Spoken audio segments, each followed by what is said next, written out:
حي على الفلاح.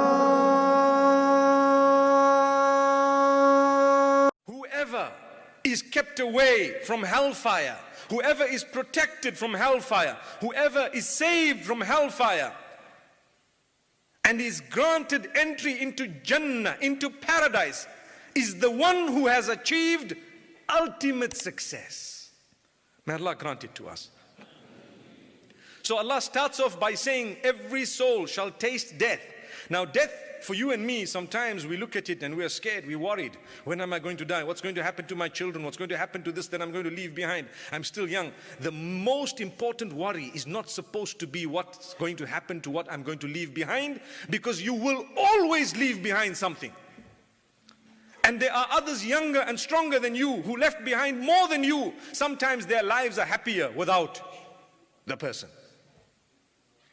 May Allah forgive us. This is why we say, O son of Adam, when you came onto the earth, you came crying while those around you were smiling. Weren't they smiling? And when you came to this world, you were crying. When you came to this world, you were crying. Little baby, mashallah.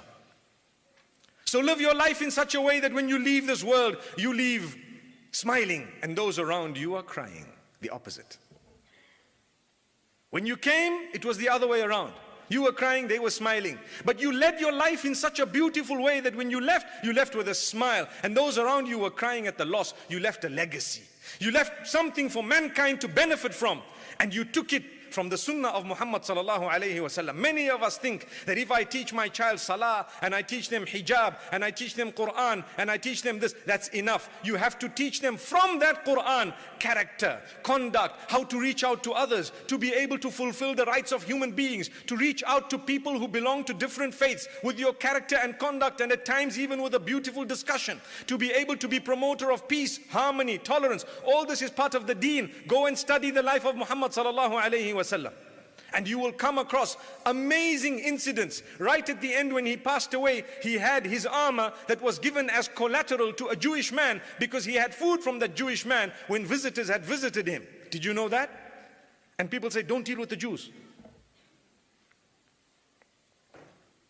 It's got to do with what Allah says. Yes, you may choose not to deal with certain people if there is a situation that requires that. Indeed. Sometimes they may even be people who are Muslim, calling themselves Muslim, but perpetrating heinous crimes against humanity in the name of a faith that does not preach that. What will you do? You have to cut off. You have to make it clear. That's how you will achieve ultimate success. You cannot just go to paradise when you see evil and you've done nothing meaningful about it. But do not combat evil with evil. Do not combat evil with that which will result in greater evil, because you are foolish.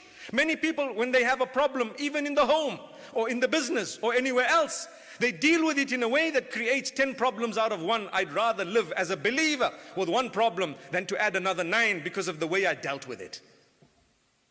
That's how you achieve ultimate success. You are concerned. لا يؤمن أحدكم حتى يحب لأخيه ما يحب لنفسه. None of you are true believers until you love for your fellow human beings, for your brother, what you love for yourself. What do I love for myself? MashaAllah. Alhamdulillah. You know, it reminds me of an incident where they say that there was a man who was told that you will have whatever you ask for. And your enemy, the person you don't like, will be given double of what you ask.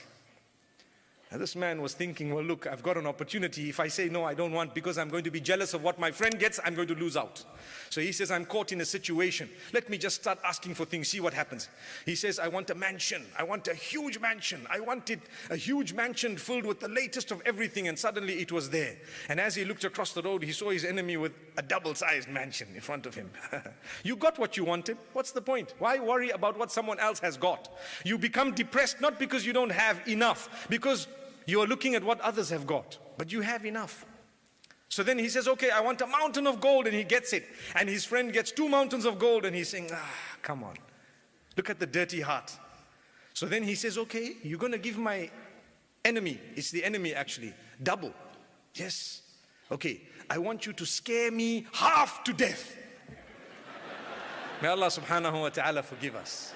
You can imagine what happened to that enemy of his. That's how bad man is. But in Islam, when we say that we love for others what we love for ourselves, we really mean it. We will pray for them. We will ask Allah to bless them, to grant them contentment. Remember, happiness does not come with figures. Happiness comes with contentment. Be content with what Allah has bestowed upon you. That does not mean don't work for more. No. Within the limits that Allah has allowed, you will work for more. It's not bad to have a lot of wealth, but to allow that to mess your attitude and character is what is bad. The best of people are those who have authority and wealth, and they are more humble than those who don't have authority or wealth. Those are the best.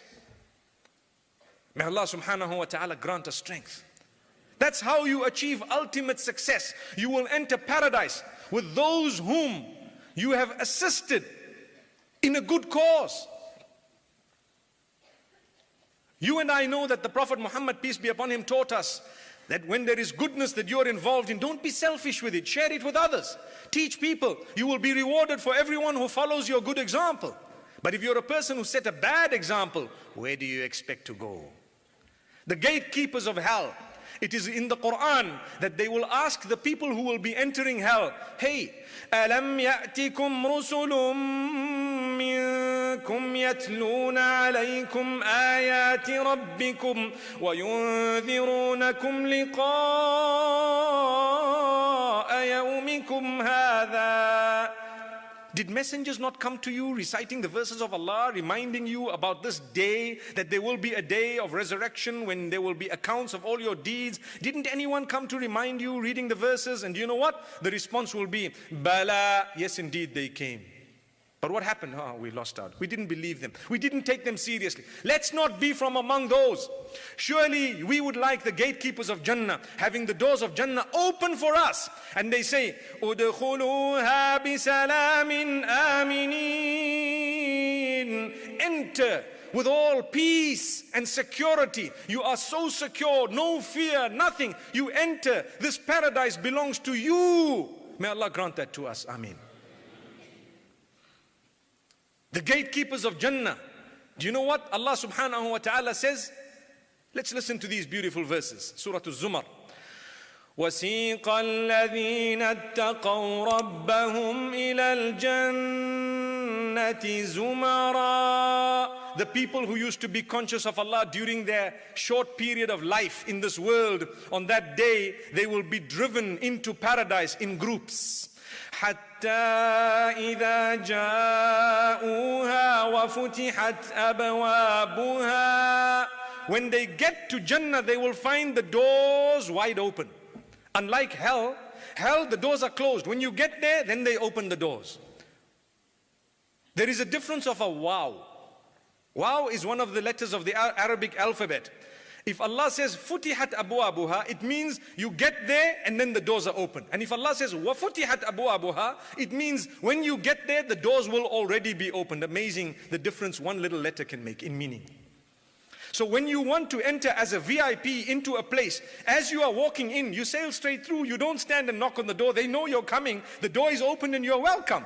But when you're going into a prison, they don't open the door. They wait for you to come. You stand at the door. Then the door opens. As you go in, it closes again. You cannot go out. Allahu Akbar.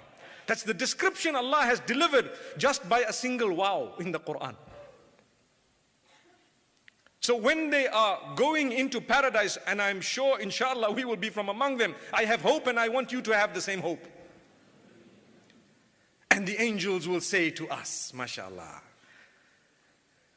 وَقَالَ لَهُمْ خَزَنَتُهَا سَلَامٌ عَلَيْكُمْ طِبْتُمْ فَادْخُلُوهَا خَالِدِينَ. The gatekeepers of paradise will say, Salamun alaykum. You know what that means? Peace be upon you. You have done good, so now you can enter into this Jannah forever and ever. Subhanallah. Wouldn't we love that? Well, in that particular case, my brothers and sisters, abstain from sin. Fulfill your obligations unto Allah. We've heard in the last convention the obligations we have unto Allah. How to earn Jannah, we heard about it. Today, or in this convention, the last 2 days, we've been hearing about the obstacles, those things we need to abstain from in order that the entry into paradise is made smooth. So take heed.